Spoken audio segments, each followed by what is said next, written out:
We're talking to Mr. FStewart, and of course the issue today is freedom machines from a POV, point of view article that was produced by public television. Of course, Mr. Stewart, you starred in that public affairs show called Freedom Machines. And we'd like to talk about freedom machines from that perspective. Mr. Floyd, if you sort of take some time to give us some information about how that film came into being and some of the parts that you played, and to move from there to talk about these new machines and the technology involved in it. Oh, thank you again, Dr. Haney. The Freedom Machine piece was really a profound piece of work.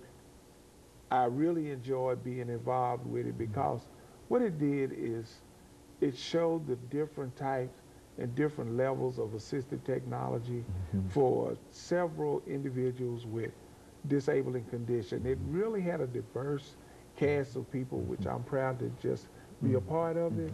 I'm not so sure I was the star in it, but I think the cause actually was the star. I think it caused people to really understand what it means to have assistive technology. If you notice, I've got this phone with the earpiece, assistive technology. Just my glasses are assistive technology. This little wooden stick with the rubber tip on the end, I use it in my mouth to dial the phone. Assistive technology. As low-tech as it is, it works for me. It enables me to communicate. And that's what the whole Freedom Machine piece was about. What different types of assistive technology are available for individuals like myself with mobility, sensory impairments, to enable us to be more independent.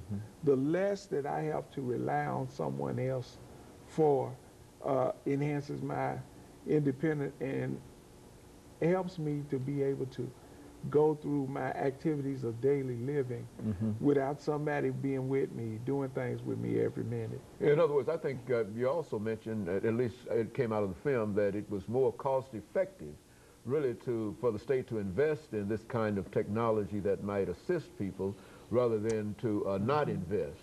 Speak to that. Yeah, it really is. In my mind, it's a taxpayer issue. I've talked with consumers and taxpayers quite a bit about this. And as I stated before, I had been in a nursing home for approximately 5.5 years. For those 5.5 years, taxpayers were footing the bill.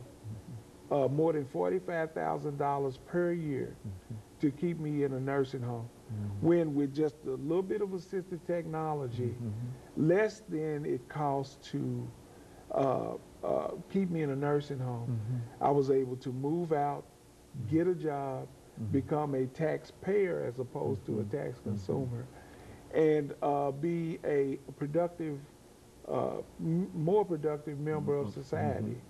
The problem now, though, in Tennessee are problems with TennCare, problems with the availability of resources to purchase assistive technology, and it has put up a major barrier for individuals with disabilities in Tennessee. I've been told that Tennessee is actually the worst state in the country to be in if you need assistive technology or personal care. And like I said, taxpayers should be incensed by this because it's throwing up a barrier that is causing taxpayers to spend money for something that could be funded a lot more cheaply. You see the problems with TennCare. The services that TennCare provides are being ratcheted down. And as much as I hate to say it, it's going to cost some people their lives, literally, because they can't access technology, they can't access the medicine.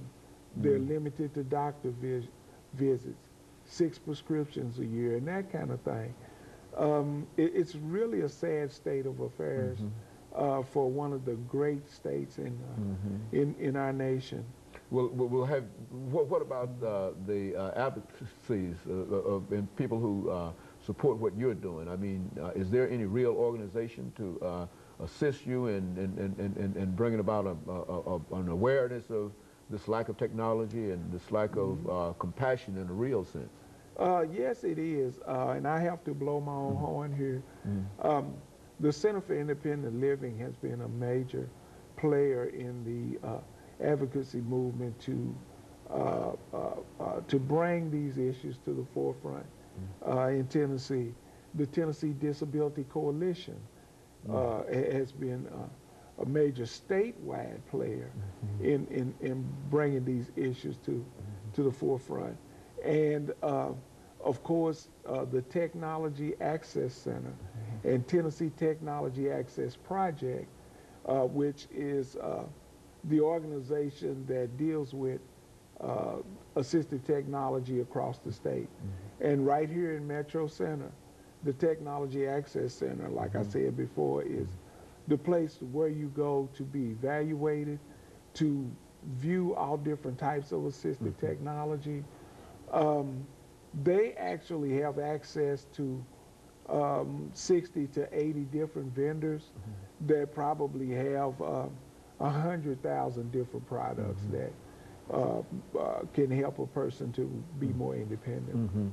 But yet still, is it that they are not aware of the plight of disabled persons, or what? I mean, how do you see that? Well, I think it's a two-sided problem.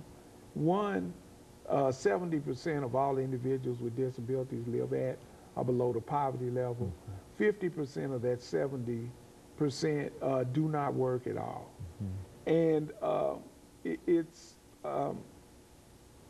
I think the big problem is funding for that type of assistive technology.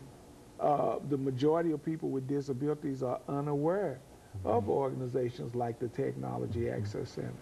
And then once again, I go back to the state and TennCare.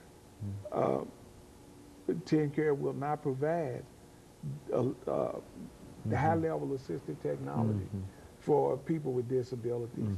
I mean, like I said, which is a major tragedy.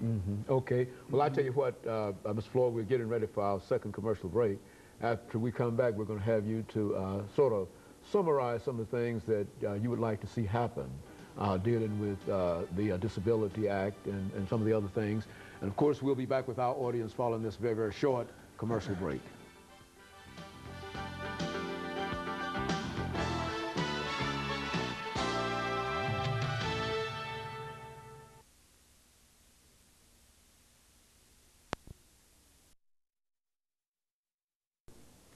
The top